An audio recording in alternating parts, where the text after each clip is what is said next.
Hello again, YouTube, and welcome back to my channel. Not quite a wagon, but not exactly not a wagon. This is my take on a childhood classic.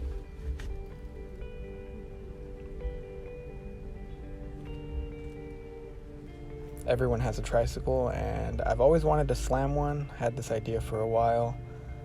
My favorite part is the bars. There wasn't a lot to this build, not a lot of welding, mostly just taking it apart, and I'm not going to tell you exactly how I build it, but I think you could figure it out if you just look at it.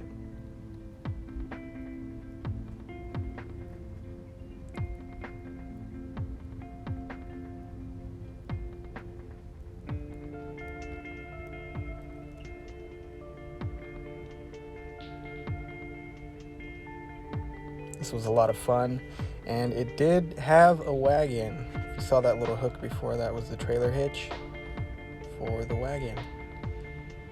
And just like that, we've come to the end of the video. Hopefully you guys enjoyed that video. If you did, go down, smash that like button, subscribe for more videos, and I'll catch you in the next one. Bye.